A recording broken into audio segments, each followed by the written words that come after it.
বড়ি দিয়ে কলমি শাকের ঘন্ট রেসিপিটা তোমরা দেখে নাও। কলমি শাকের ঘন্ট বানাবো, তার যে শাকগুলো কুচি কুচি করে কেটে নিয়েছি, একটু বেগুনও কেটে নিয়েছি, আর এখানে হচ্ছিল এই যে বড়ি ভেজে নেওয়া হয়ে গেছে। কড়াইয়ে হচ্ছিল শুকনো লঙ্কা আর জিরে ফোড়নে দিয়ে দিয়েছি। তো প্রথমে হচ্ছিল বেগুনটা দিয়ে একটু ভাজা করে নেব।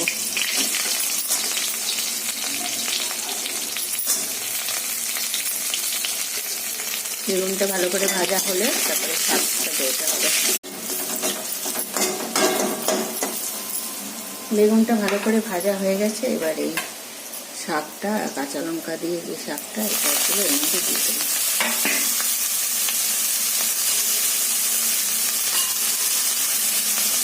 নুনটা অল্পই দিতে হবে, পরে দেখে দিতে হবে, নুনটা বেশি ভালো লাগবে না।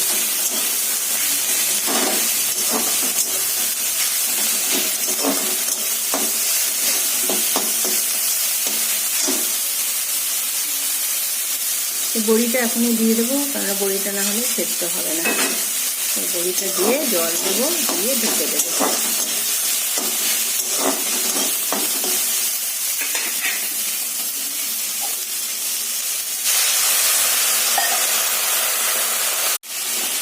এই দেখো শাকও সেদ্ধ হয়ে গেছে, বড়িও সেদ্ধ হয়ে গেছে। এবার ভালো করে এটা ভাজা ভাজা করতে হবে।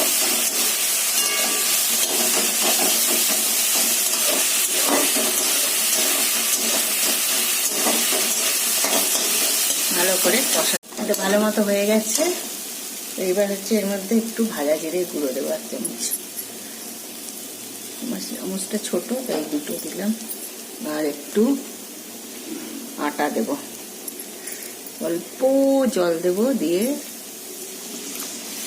ভালো করে মিক্স করে নেব। একটু টাটা টাটা হবে, এমন হয় না, ঘন্টা একটু মাথা মাথা।